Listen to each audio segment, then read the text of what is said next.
He's ready. John is ready. Jay Terrio, Louisiana Beer Reviews is ready. Michael Komaroff, Brooklyn, New York contributor is ready. I am Thomas Metal 75, and I am ready from the Massachusetts Beer Reviews channel of YouTube. And today's Massachusetts Beer Reviews and Company looks at craft lagers. And by definition, a lager in an ale is determined by its yeast strain. So anything that has a lager yeast strain, craft brewed, whatever really that means to the individual, you can bring it to the table today. So we are looking at the craft brewery versions of any kind of a lager. So without further ado, we go from left to right. What do you got, John H. Pierre? Let me get back to you on that. Let me go get my beer. Now, it may not be what I think it is.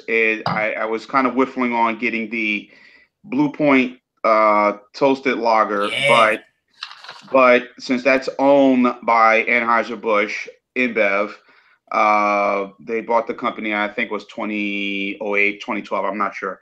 So I have another beer. So you go ahead to Jay or Michael, and I'll be back. Michael Komaroff, what are you bringing for the discussion today? As you are, Eric, from the same company in Framingham, Massachusetts, I have Jack's Abbey Copper Legend Oktoberfest, which is a fest lager, a Marzen lager per se, as you know, similar to the German style. It's 22 IBUs and 5.5%. Excellent. Today we have four viewers right now. We have live on the chat Gabriel Salia. He says hi from Phoenix, Arizona. Cheers to beer drinking. So welcome, Hello, Gabriel. Hello, Gabe. Hi, Gabriel. Yeah, I have this evening. I have Michael Komaroff alluded to the fact that I have another Jack's Abbey beer. That's one of the bigger craft breweries in my area, at least, and in New England. It was canned on the 5th of January, 2018. It may seem a little strange as a lager beer, but it's their framing hammer. It's their Baltic Porter. It's 10% alcohol by volume and 45 IBUs. Okay. Because it's a Baltic Porter, it's a lager. So that's right. I use the term loosely. I know a lot of people are going to think of a lager as being either like a amber-colored beer or more of a golden copper color, but it's a lager. What do you got there, Jay Terrio, this evening? I guess a Baltic Porter is kind of a lager. I have Yingling. I have Yingling traditional lager. Excellent. Which is a lot of glare here, but it's been around for about 30 years, and it's a dark lager, as you can see, or I'm sorry, an amber lager, and it's about, what is that, 5% alcohol? It's got a lot of thick head on it. It's inexpensive. If you want to call it a craft lager, I don't know if it really is truly a craft beer, but that terminology is in a lot of ways meaningless anyway. Yeah. These days. What does if I'm not mistaken, Yingling is the first American brewery in 1829. Am I correct? Correct. They're not the first. They're just the oldest that's still around. The oldest existing brewery. It's right. Family owned, and they love to kind of tout that every time, particularly in the South, like Georgia, here in Alabama, Mississippi, Florida. You know, particularly these right to work states. You know, they say yes, yeah, we're American owned, family pride. You know. I went on the brewery tour in Pottsville in like 2009, and it was a very interesting tour. I had a good time because they showed you where the beer was lagered underneath, and it was 45 degrees all the time. In like a cavern underneath the brewery. It was amazing. We better get to Jean and his beer before he drinks it all. What are you drinking, Jean? Okay, real quick. This is their. I'm having Jekyll Brewing from Alpharetta, Georgia, American Amber Ale. And it seems like it's going down pretty smooth right now. Yes, it is. I'm very enjoying this a lot, and it has some similarities to the Yingling traditional lager. Maybe a little more bite to it. The ABV on it is 5.8%. Well, I think, yeah, little strong for an amber ale. I'd say while you're at it, why don't you give us the laydown of that beer? It has some caramel flavors to it that I'm tasting on it right now. Definitely some malts, definitely some hops. Again, it's a little more bolder, you know. And like I said, I was whiffling, you know, when I was trying to decide what beer I was going to get. I was like, all right, toasted lager, get this because. But then again, I was looking for something more independent, you know, not owned by any of the big boys. So I went this route, and I'm kind of glad I did. What is it again? It is called American by Jekyll Brewing in Alpharetta, Georgia. Forgive me for the pronunciation. Oh, yeah, I've heard of them. Yeah, and we get a lot of their beers here. And this is my first time trying them. At Greer's, Cash Saver. I've seen this at Publix supermarket. I think I've seen this at Rouse's. But like I said, very good flavor. Going down easy, very bold, really nice finish. I'm digging this. And you're almost done. Let me say that I got more. Let me say that even though Yuengling is the oldest brewery, it is not the oldest brand of beer in America. The oldest beer brand in America is actually from 1840, and it's called Ballantine Ale. The pride of Newark, New Jersey. Freeland-Heisen Avenue. Yeah. There you go. John shows up with an ale for a lager examination. Okay. Well, don't feel bad. Don't feel bad because I got all these people that join. I got all these people that join Rock and Roll Club, and then they want to post music that's not rock and roll. So I'm like, okay. John, we don't stand on ceremonies. As long as you just bring beer to drink, we're fine with whatever you do. All right. He said I'm gonna bring a rattler. But okay. But Michael Kormaroff, describe some of your copper legend from Jack's Abbey. How is the light there in this picture? Can you get an idea what it looks like? Yes. Kind of like very clear. Very amber orange color. Yeah. And it has a head which was bigger than this before, but it is kind of fading a little bit. Carbonation is really nice. Coming up, you know, straight carbonation stream through the beer. And it's very typical of a lot of Oktoberfest that you get in both Germany and the United States. Okay. I like that. What's the ABV, Michael? 5.5 and 22 IBUs. Okay. Not bad. Not bad at all. Okay. Goes down really nice. I mean, it's sessionable, you know, in the sessionable range anyway. Yeah. Jay, you would like this brewery because they do all these different styles with lager yeast, and it gives it a different feel than the ale yeast that you're used to. I think you're right. I like all those little different ways of doing things. Except for Sunday, I tried a beer that was different from what I normally drink, and I felt sick for 24 hours. But I didn't feel deathly ill, but I felt ill. But finally, the evilness wore off. You know, that was during the evil Super Bowl when Eric's team got taken out. But that's life in the fast lane. Yeah, pretty much. Yeah, literally the fast lane, and I do remember. It really makes you lose your mind. Oh, I have that album. I was rooting for the Patriots, which is a hard thing for me to do, but it didn't help. I was indifferent. I mean, I watched it, but I wasn't rooting for anybody. I just wanted a good game. I was slapping fives with other Patriot fans as they were scoring, but there was something missing.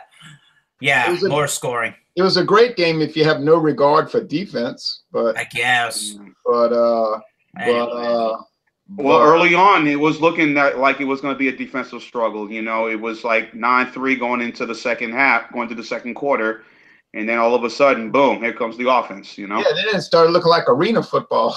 But it was still decided by just a touchdown and a 2-point conversion, which means it's a close game. Oh, right. I'm not disputing that. I know it was close and it was exciting, and I watched the whole replay the next morning. I'm just saying it was not a good game if you have any regard for defense. But I'm not up here to tear it down, you know. If you like scoring, it was fun. Hey, Eric, define lager. Define what do you mean by a lager? Because I was, I was kind of out of my way going to Rouse's, because Rouse's has a little more selection where I got this beer at, and I'm saying define what do you mean by a lager? Like a traditional lager. I look at Jay's beer, and I've had traditional lager many times, and I know the flavors, and I look at that flavor, and I say, yeah, similar to the one I'm drinking right now, it's like I said, same style, amber ale. It has that same amber color to it, right, Jay? Yeah, it's nothing to do with the color. So a lager. So beers are categorized in I think a lager like Anchorstein, beers, that's a type of one. Yeah, beers are categorized in two different ways. There are lagers, and then there are ales, and they are specified by the yeast strain that they use. So a lager yeast strain is going to ferment in the tank at the bottom, which means, and then an ale is going to top ferment at the top. So actually, to be completely honest, it takes a lot longer to brew a lager than it does an ale. They brew at much lower temperatures, and ales brew at much higher temperatures. So there's a lot of higher turnarounds. Now, a lot of people prefer ales, and a lot of craft breweries prefer to make ales because of their more fruity esters and their more complex flavors that they can produce. I'm getting right now, I'm getting a lot of floral aromas in this. A lot of very, spices. Some coriander, a little bit of this. A little bit like stuff that you put like in a pie. Right. But it's not overpowering. But literally, that's the only real distinction between an ale and a lager is that one yeast strain can ferment at a lower temperature than the other, and they both have different characteristics of their flavors. But hold on a minute. There's more to it, because lager is the German word for cellared. The lagers have to be aged for a long time in a cold environment, right? So they put them in those lagering tanks and they age them. That's where the word lager. Now, ales, they can just be brewed at those hot, high temperatures, and they don't have to age too long, and boom, there you go. There's the ale. And that's why they're a lot dirtier, Mm-hmm. I'm not saying that's bad, because I like dirty beers, but the lagers, they're at the cold temperatures, and then they age them in those tanks or barrels for months, sometimes weeks, sometimes months, down in the lagering, in the cellars, in the cold, and then they put them in the finishing tank to clear them, make them clear. Then they sell them. Now, lagers can be, 4.5% alcohol? Yeah. Like a lighter beer. Or they can be 14% alcohol, like Santa Claus. I'm definitely going to present the beer that I'm going to present here in a little bit. It's definitely on the higher end of the spectrum as far as what we normally consider lagers. But because the beer that I'm drinking, the Baltic Porter that I'm drinking, was brewed utilizing a lager yeast strain, that's why I consider it a craft lager. Right. It's sort of like a hybrid, though. A Baltic Porter is sort of like a hybrid. Yeah, true. You can brew almost any cream ales are a hybrid. You can brew almost any beer that you want and use whatever kind of a yeast strain you want and basically call it whatever you want. But as long as you're using the lager yeast strain in the beer, it's still technically considered a lager. Okay, if you say so. Yeah, like I said, you might drink a Baltic Porter and go, "This isn't anything like a lager," but it's still a lager, and that's where they get that description from. And I guess the lagering yeast strain, like Jay was trying to say with the lagering, they're just a little bit more temperamental, and they need a little bit more time they're fragile and need a little bit more time to get to the point where they're trying to get in their appropriate flavors. But that kind of answers that in a nutshell. Google, Facebook, Beer Advocate, and the BJCP Beer Certification Judging Program Guidelines will help everybody out on the internet for that in more info. But where else were you going with the Copper Legend there, Michael Cormorant? I would say that one of the things I like the best about Jack's Abbey is their beers are very clean tasting. And this is another example of a clean tasting beer. And that's another characteristic of lagers. Lagers tend to be clean, and all their lagers that I've tried have been clean. And this one is very clean tasting, goes down pretty easy. Tastes really, I like the taste a lot. Yeah. And I don't want to use the word typical because it doesn't really give you a feel for what it is. But since you have tried some Jack's Abbey, you, Eric, can relate to it. It's a consistent beer. Sure. Most of I'm sorry, Mike, not to interrupt, but most of the craft breweries, particularly the breweries in my area and here in the state, most of them don't do lagers. Most of them do either amber ales, they do IPAs, they'll do some pale ales. You know, they won't do, I guess something. What was it? Cigar City has a lager out. I know which is quite good. I've had that and I reviewed it, and versus like say a Budweiser, which is viewed as a lager, that, I guess the way they do their lager versus the way Budweiser does, their lager, completely different, right? I guess, is that a fair assessment? I would say so. Yeah. But in fairness, would you agree, Jay, and everybody, that Budweiser would not be considered a craft lager? No, it's not a craft. In terms of what Cigar City and other companies do in terms of their lager versus what Budweiser or Miller High Life does theirs. They're more of a volume beer. Yeah. Exactly. It's crafted, right? It's crafted in a factory, but it's not what people consider craft beer, so-called. I mean, remember back 25 years ago, we didn't use that term so much. People would say micro lager, micro brewery. Yes. Right. Macro and micro, and that was maybe a little clearer. And then they got this idea, craft. I think they should have used the word artisan, but then there's a lot of flim-flam with that stuff. I'm looking at a website right now called Zithology. It's a section. It's an online beer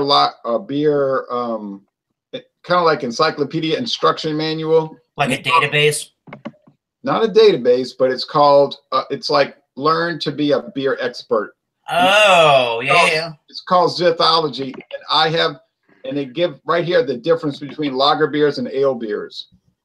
And I can read those real fast because they're very short. Yeah, go right ahead. No. Okay. It says lager beers are the most popular style of beer in the world. Literally, they should have put a comma there. Literally, lager beers means beer that has been stored, lagern in German.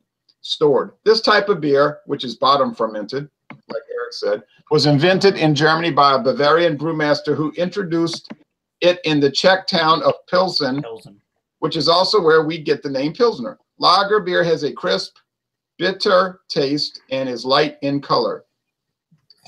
Usually, I guess. Can be bitter, right?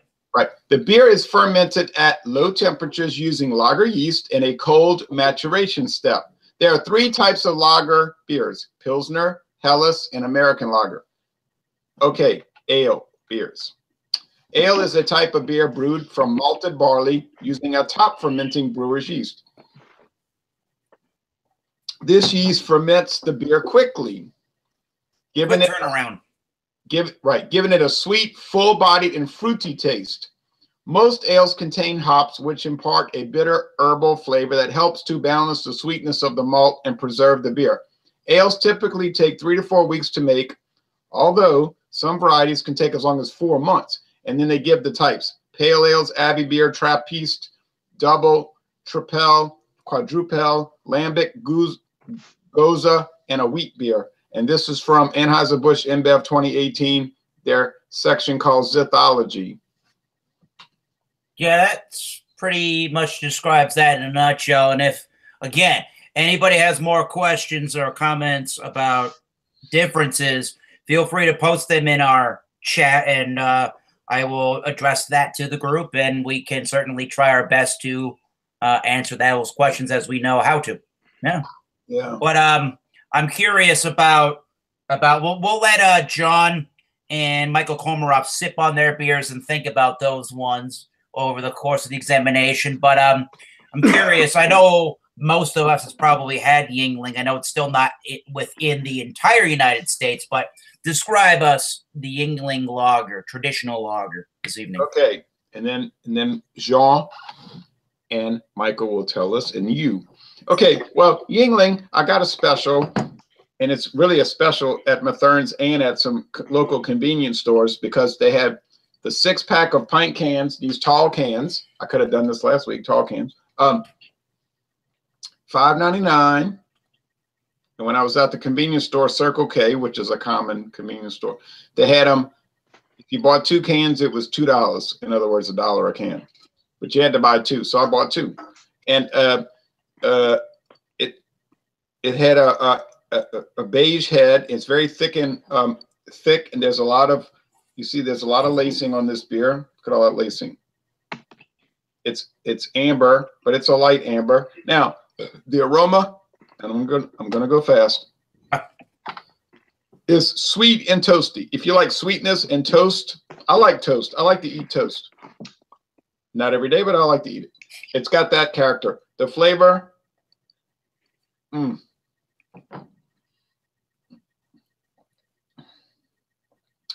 excuse me, I was savoring it. There's a little nuttiness, believe it or not. Toasted malt, which is imparting a bread crust flavor. There's sweetness. The body is light to medium. There's a little syrupiness there. And it's a mostly crisp finish. It's easy going. And I'm telling you, I could literally come on here and drink 6 cans quick. But I would say all kind of things that would cause trouble, you know, because it's got alcohol in it. But it's right. It's that drinkable, you know what I mean? It's like the ultimate guzzleable beer. But this is not the original, really, Yuengling. The original Yuengling is their premium, which you barely can find. But this kind of took over the show. And there's a one made in Louisiana that's very similar to this, and it's called a Beta Amber Lager. A Beta Amber Lager is very, it's very similar to the Yuengling with that little sour note. I don't even know if I could tell a Beta Amber from Yuengling in a blind taste test, to tell you the truth. And I don't know if any of y'all, except maybe Jean, you've had a Beta Amber, right? I believe I have at one point. I have. I think I've had it too. They do. They are starting to get some pretty good distribution, Beta. Yeah. And Jay, isn't the other one you mentioned, the premium one, the one they mix with their porter to make the black and tan, not the lager? Yeah, the porter. That is correct. That is correct. They don't use the traditional lager, which is good. Kind of a newer product. They use the old Yuengling Premium, which is sort of like their version of Budweiser, and they mix it with a very dark stout, which they don't sell, by the way, because maybe they feel like people would think it's too strong or something. So it's sort of like they're taking a dark stout or a porter, and they're cutting it. They're cutting it with the premium yellow fizzy stuff, so-called, and they're making a beautiful product, that black and tan. And what a beer! What a beer! I had that on tap when we did tour the brewery, and it was like really fresh. It was really good. Excellent. That sounds amazing. I like a good brewery tour as much as the next craft beer guy. But any other comments for the meantime on Yuengling Lager there, Jay? Traditional amber lager. No, you like it apparently. You just drank the whole thing. All right. My comments are: you can guzzle it down. It's awesome as far as drinkability. Is it the most spectacular thing? No. But for $2 for 2 pint cans, or $5.99 for a 6-pack of pint cans, I mean, for real. That's one of the. Go ahead, Jay. I'm sorry. That's one of the selling points, right? Oh, yeah. I mean, I can remember back 10, 15 years ago traveling around the United States in the East, like Maryland, Pennsylvania area. And they had Yuengling 12-packs so cheap. You could get Yuengling traditional, or the premium, or the black and tan, or the light, if you wanted light, and or the old Chesterfield ale, which I love. I like that. Lord. That's a great ale. I like that. Yeah. Those things were $5.98 a 12-pack. Let me repeat, $5.98 a 12-pack. But you see, Yingling wasn't considered a craft beer back then. It was just a mass-produced regional product. And it only became a craft beer when the Brewers Association changed their rules once again. But I never cared if it was a craft beer or not. I just liked it because it tasted good, which to me is the most important qualification. Yeah. Eric, on this on this Framing Hammer Baltic Porter. Yeah, let's get to that. Sure. Did that come in a 4-pack or a 6-pack? It was a 4-pack, and I believe in 12-ounce cans. I don't have the receipt right out in front of me, but I believe it was $9.99 for the 4-pack. Wow. Which I don't think is so bad for what it is, considering that it's 10%. That's the ABV on it, Eric? 10%, 45 IBUs. So, yeah, this is a lager. The Baltic style porter, and there's Americanized kind of versions, just like other sort of styles where they put their American twist on them. But Baltic porters, by definition, are porter beers that have that lagering yeast strain in there where they lager the beer for a little bit of time.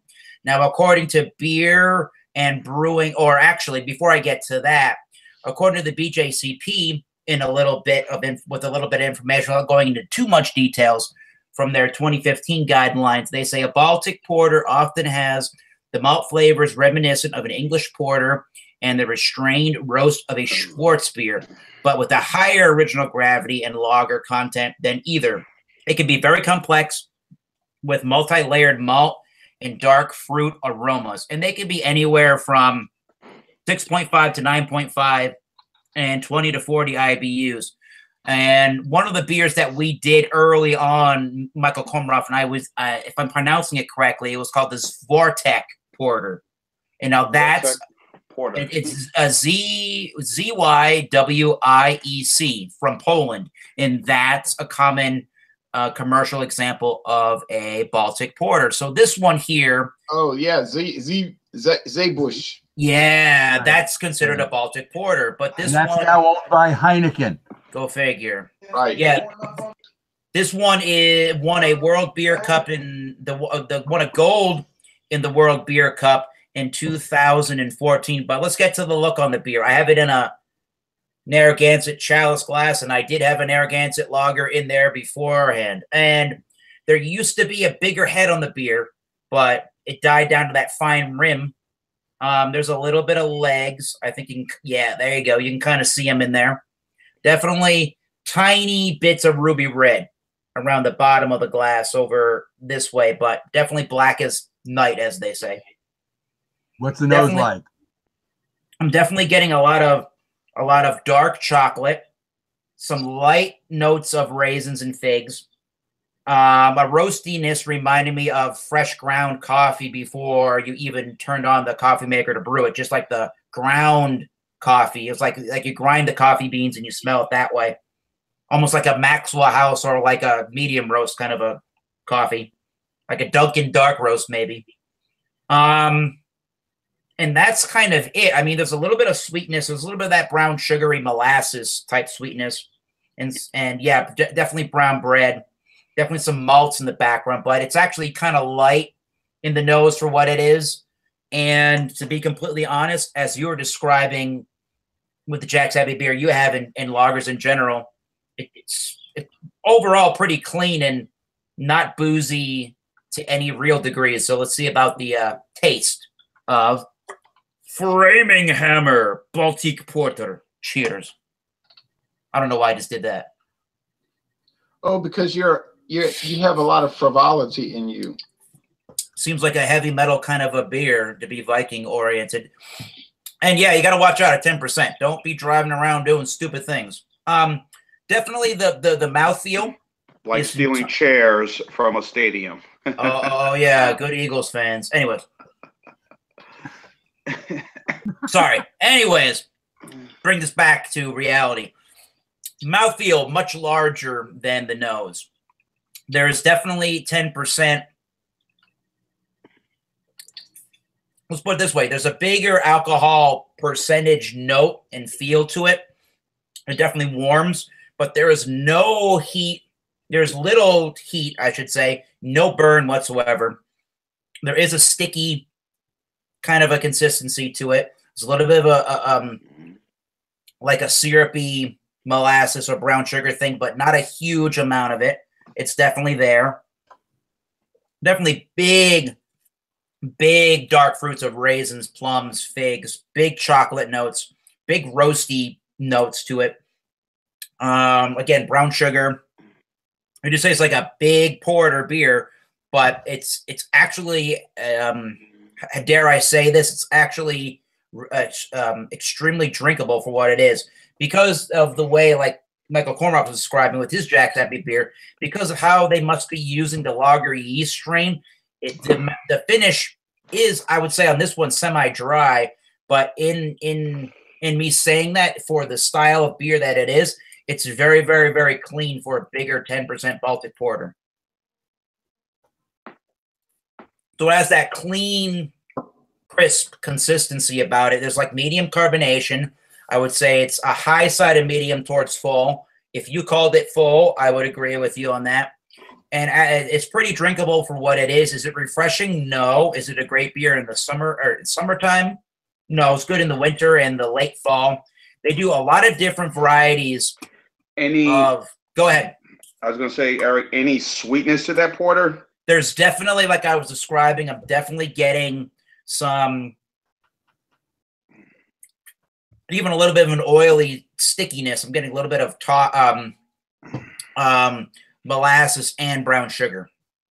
Okay. More on the molasses side, but I would say that there's this big, sweet, kind of a dark roasted note about this one. So, I mean, if you take everything you like about a Imperial Stout and you give it that sort of that crisp, clean finish at the end of it, almost like an Imperial Stout, but brewed it with the lager yeast to clean it a little bit and to kind of clean the palate a little bit. That's exactly what this tastes like. So if you like, if it's literally the best of both worlds, you drink an Imperial beer that you would expect to be Imperial, but to have that cleaning kind of a almost refreshing quality, but not quite refreshing. That's kind of the beer to go for. So Jack's Abbey does a bunch of different, variants of the Framing Hammer. So this is not even, this one is just their original unaltered version of the Framing Hammer.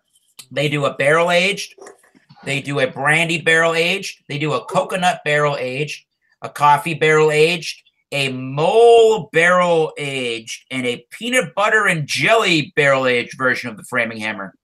So if you can get Baltic Porters, I would try it. They even do a vanilla version right now.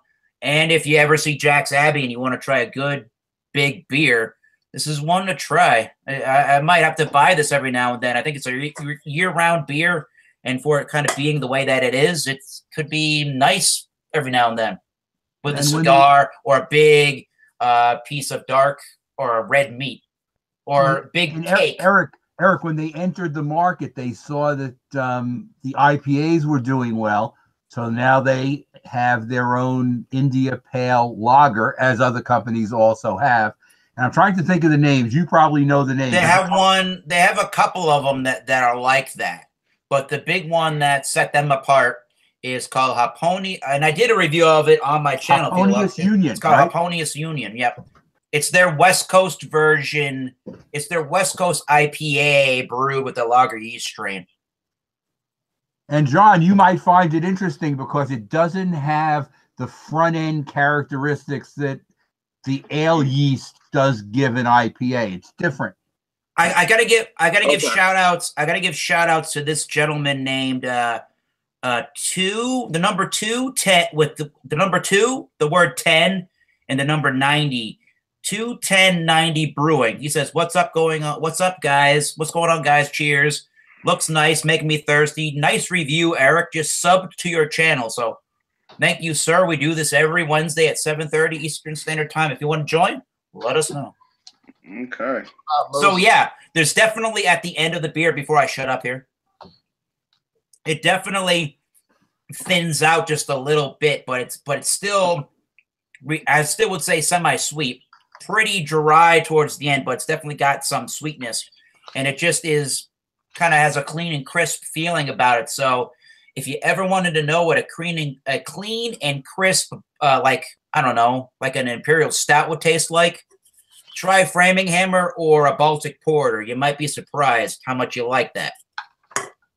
I'm good with that. Cheers. I'll give it an A so far. I like it. Sounds like my kind of beer. Yeah, it's definitely like that Polish. It's definitely reminding me of that Polish Baltic Porter that most of us has had. Yeah, Juviets. And yeah, and that Michael Komarov and I had.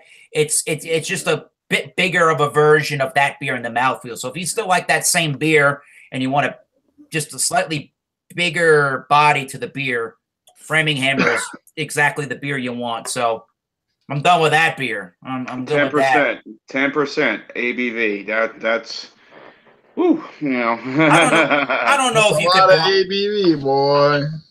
You have to really think about it. If you got blindfolded and had 2 Baltic Porters, that's and an evening beer. That's a stay-at-home beer. Stay home and don't do nothing. If you had 2 samples of Baltic Porters and then one of a Russian Imperial type of a stout, I think you'd be hard pressed to tell which 2 are the Baltics and which one is the Russian Imperial stout. To be completely honest.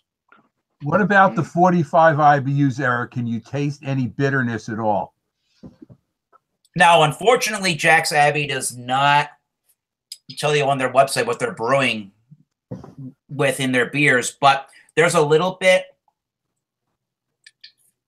There's a tiny itty bitty bit of a spicy kind of a hop component, and more of it's sort of a grassy, kind of an earthy kind of a component to it.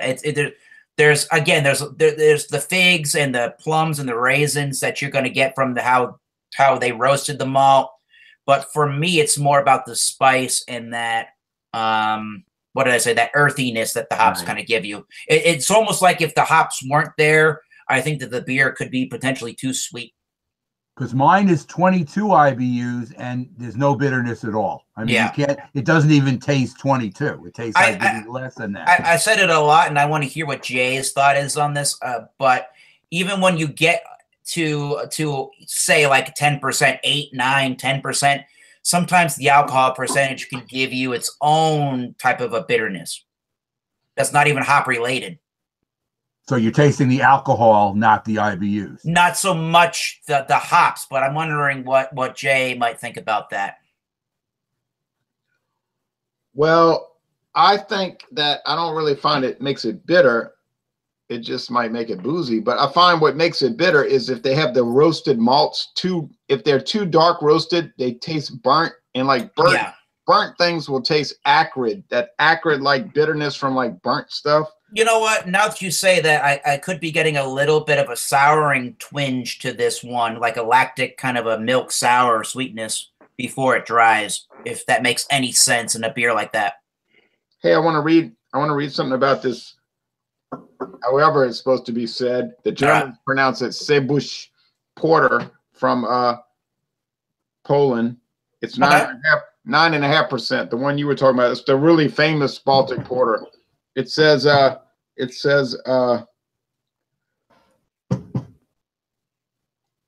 let's see. The beer enjoys a long and exhaustive brewing regimen. In effect, it is now a lager made by cold fermentation. But Alistair Hook, who brews his own interpretation of a strong London porter at Meantime Brewery, says that when a beer is as strong as Żywiec or a Zebusch Porter is, it makes no difference whether the yeast used is a lager or an ale culture. That's what this guy says. Right. The beer is brewed with Pilsner, caramel, Munich, and roasted malts. After a double decoction mash, the wort is filtered into a lauter tun and then is pumped to the copper, where it is boiled for 4 hours with Magnum, Nugget, and Taurus hop varieties. The long boil, 2 or 3 times longer than the norm, is necessary because of the large quantity of malt used to make a beer of such strength. Now, I want to go to this real fast. Following 15 days primary fermentation in open vessels, The hopped wort is transferred to the lager cellars, 15 meters deep, 15 meters down in the ground. Wow. Which is kept at 2 degrees Celsius. Almost freezing, right? Yeah. The beer is matured for a minimum of 60 days. Like an ice beer. Yeah, well, but they don't scrape the ice off because they don't quite freeze it. They don't quite freeze it. Now, that beer is in a book called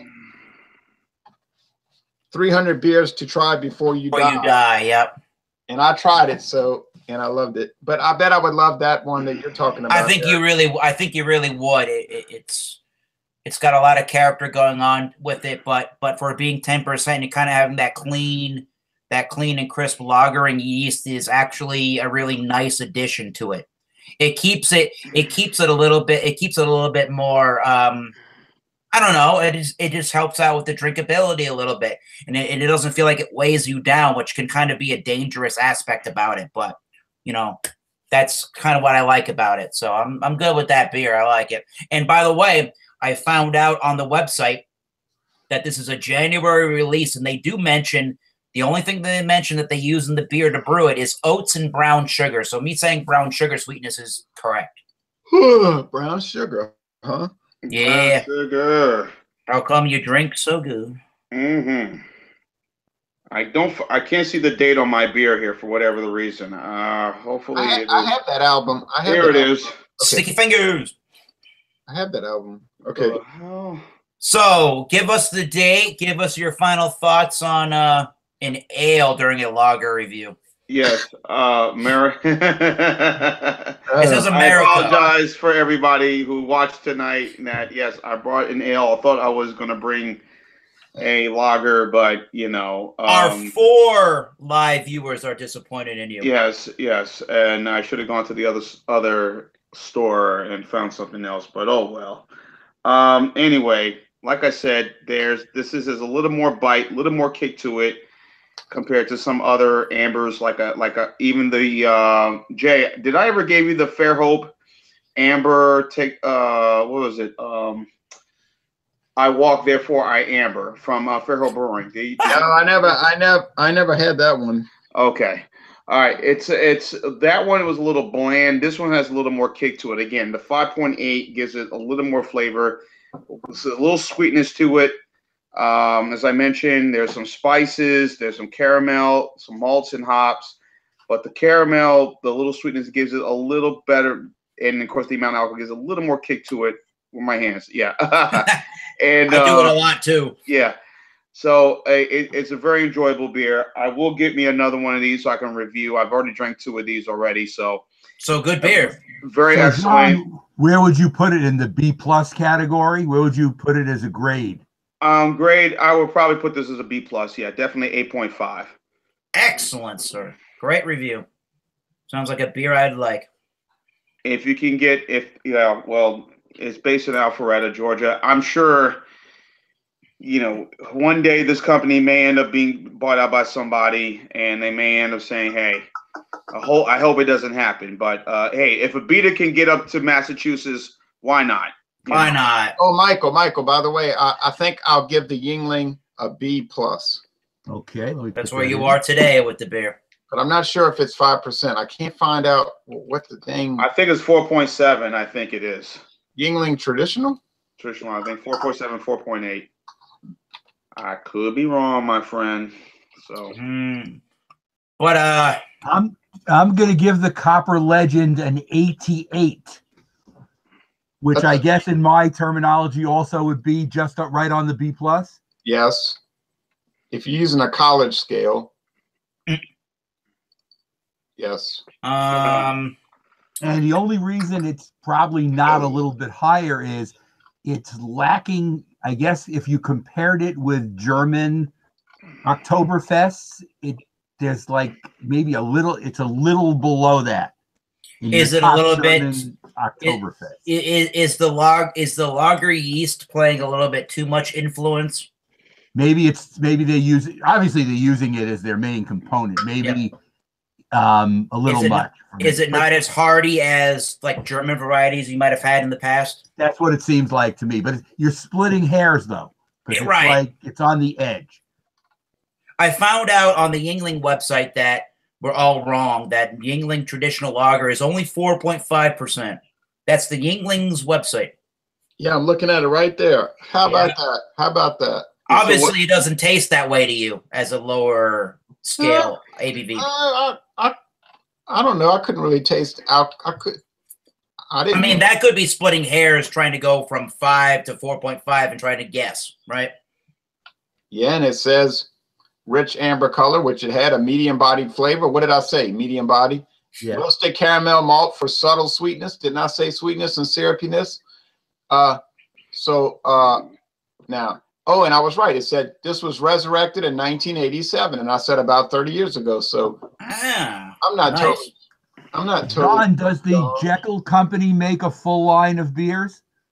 Yes, they do. They do a Southern IPA, and I think they also do a lager. I need to go on their website again because I remember seeing the lager at one of the Greer's Cash Saver. I think they have some agreement with these small regional supermarkets where they can sell their beer, because I don't think I've seen this beer at Walmart.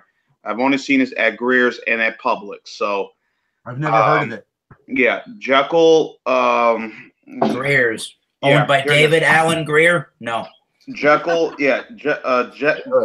Jekyle Brewing, based out of Alpharetta, Georgia. Jekyll Island, Georgia. Inspired by the Jekyll Island. Yeah, we went there on a vacation once. We went camping there. Now, in honor of Jean. Whoa, what's going on there? In honor of Jean, bringing the wrong thing to a hangout. That's good with me. Almost done. Oh, Carlo Rossi. Now we're in trouble. Oh boy. The Carlo Rossi, what's that? Blush. Oh, man. That's a fruit punch. In honor of Jean. Cheers, everybody. Keep in mind that Jay is also a wine and sherry reviewer. And whiskey now. And whiskey and bourbon. Yeah, and also port, one other beer too. Wine. Port wine.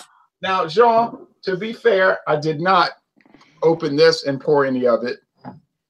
Oh my God. That stuff is dangerous. Bum wine.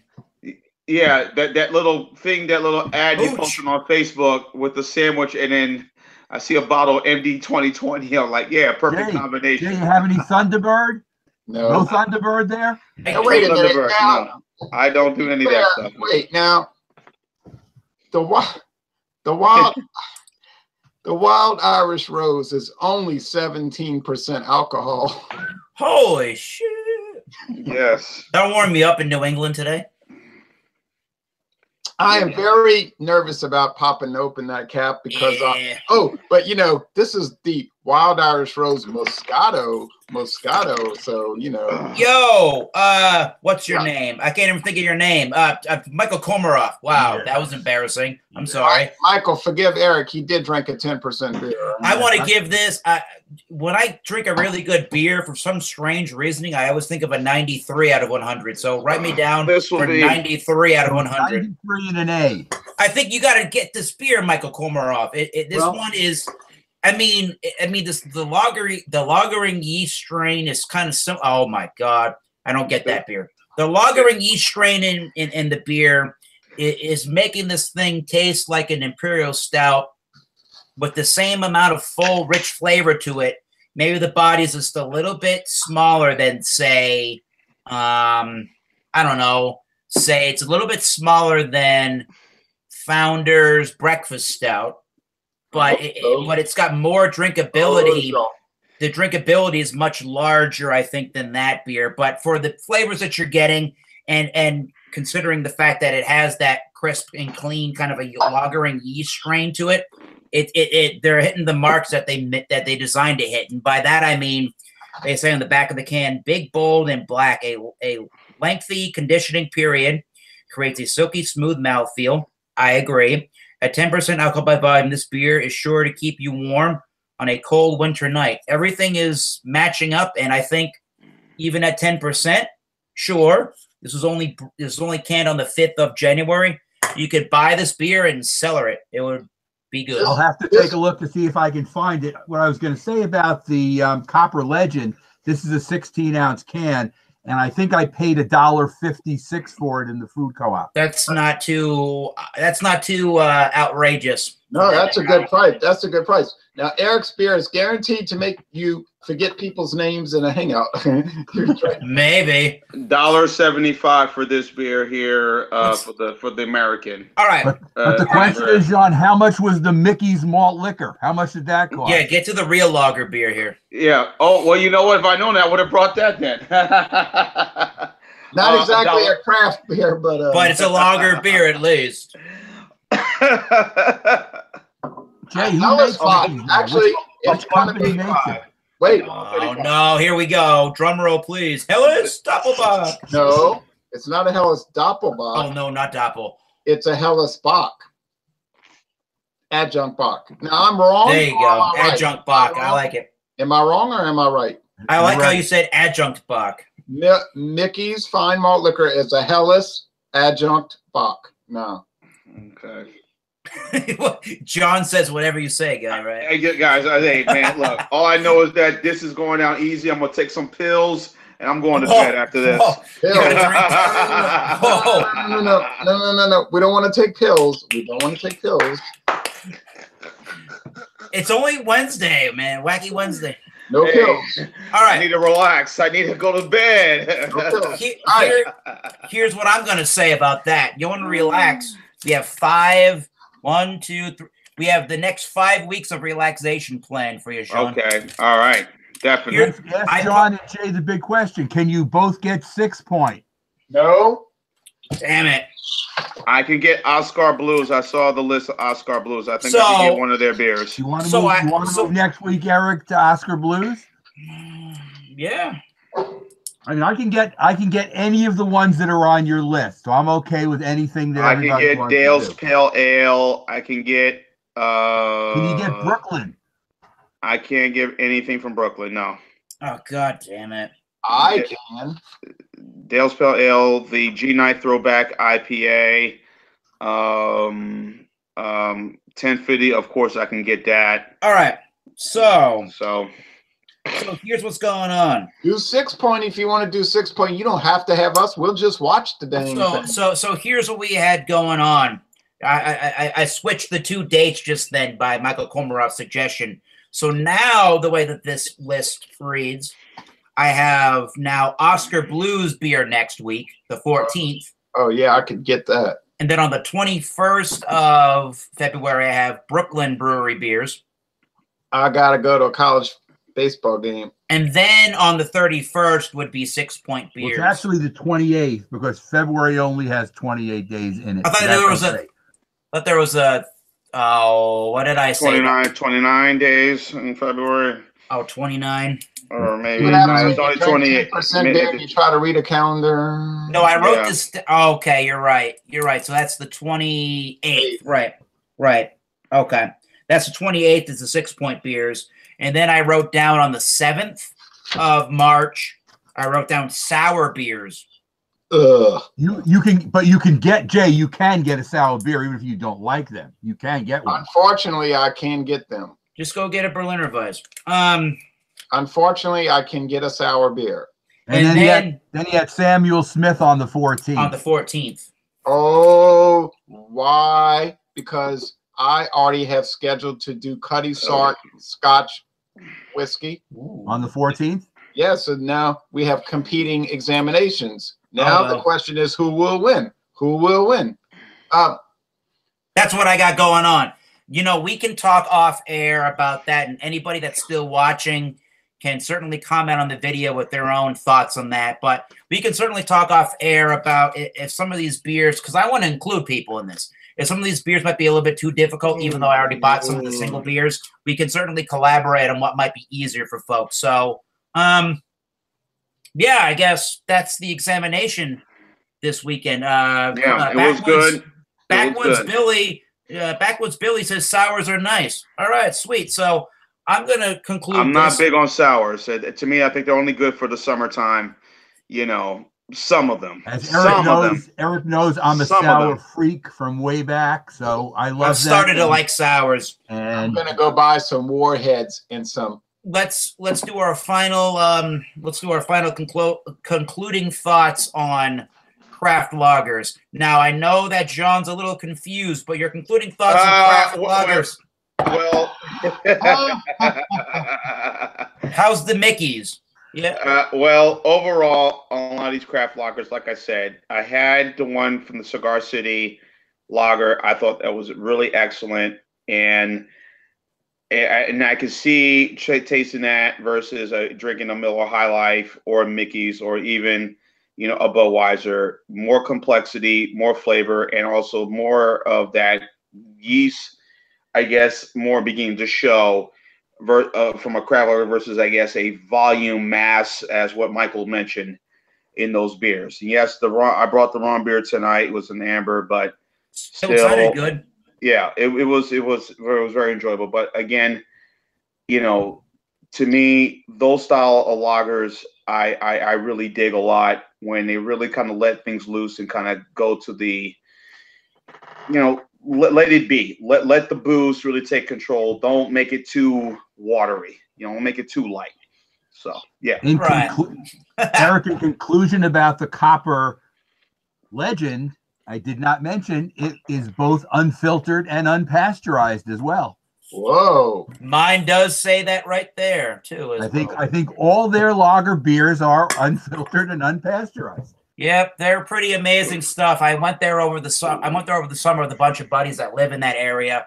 I went there. They actually have a beer hall. It's like going to Germany where they have the big, long wooden tables and benches, and you can get the beers. And now the cool thing about them, before I give you my final thoughts, is so there's Jack's Abbey, which just does the lagers, and then on the same premises, on the same property, if you just go down the sidewalk, and then there's another building, they call it Springdale. So Springdale is their more experimental brewery where some of the same people that work for Jack's Abbey brew at Springdale, and they get to do all kinds of ales and imperial stouts, and they do a lot of sour beers. So, if you ever see Springdale in your area there, Michael Komarov, that's Jack's Abbey actual ales.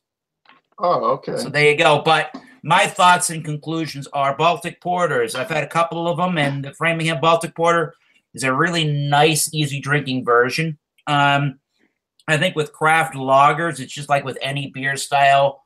Every beer has their pluses and their minuses. It's just all about trying to find the beer for you that works for you. And I think that, in general, when it comes to craft beer drinkers, I think lagers get a really bad rap. But, as Jay had said earlier, they're one of the oldest, if not the oldest beer style in the world. So, we got to give it props. And back in that time, there wasn't much other things to choose from. So the quality, it wasn't even just a quality thing. It started as just being the beer that you had to choose from. But I think as time goes on, you can find really great examples without having to be traditionally corn, rice, yellow, pale, fizzy lager. And you'll do good this day and age choosing a lot of different beers at the store. Just pick one up and try it. Come on. Now, my final thoughts on craft lagers, and then I got to go get some clothes out the dryer, is that I've had some that were very good, and then I had some that were trash compared to the Mickey's that Jean is drinking. Like, I'll give you two examples of some craft lagers that I wouldn't pay 50 cents a can for. And I'm serious. I had Victory Prima Pills. You don't like that? Tastes like aspirin and junk. And then I had, and it was gritty. And then I had the Oscar Blues Mama's Little Yellow Pills. Yeah. I agree with you, my brother, right there. Tastes like aspirin. It's like, why should a beer taste like aspirin and like grits? And I know they don't use corn, but I don't care. It tasted junky. And mine was out of date, and I looked at it and said, damn. Mine was not. And neither one of those that I named can come close to Mickey's. Mickey's beats it like a dog. Now, but I've had other craft lagers that were very nice, so it's a hit or miss thing. I've had some mass-produced lagers that were garbage. So, I mean, I'm not picking on craft beer. It's just a brand by brand thing. Some are good, some are so-so, and some are just outright awful. I can't disagree with that. So, you know, you got to give it a try. Let us know what you think in the comments. And if you ever want to join this sort of a thing, go to you can privately message me or message on or do a comment on the page on the video here. Well, you can go to Thomas Metal 75 on the link. Correct. Or if you type in Massachusetts Beer Reviews into a Facebook search, you'll find the Massachusetts Beer Reviews group on Facebook. And you can type in any comment you want there. And if you want to join the page, just request to join, and I won't even think about it. I'll just let you in. So we're very inclusive, in other words. We want to keep people together. John come with ales. It shows you how easygoing we are. I didn't even realize that until he said it. Right, like John? The third or fourth. Doesn't matter because we like John's company. We don't care. I didn't even realize it until like the third or fourth time we said that it was it was an ale. Yeah. So there you go. But American. We'll collaborate off air on this one, but everybody wants to do everybody wants to do Oscar. Everybody wants to do Oscar Blues next week. That works. That's fine with me. All right. Next Tuesday, Wednesday, the 14th. Yes, the day after Fat Tuesday. It's Valentine's Day. Don't forget, it's Valentine's Day. Oh yeah, I'll have to do something with my wife earlier. All right, good. So Oscar Blues. Put me down? Question mark. Put me down? Baby.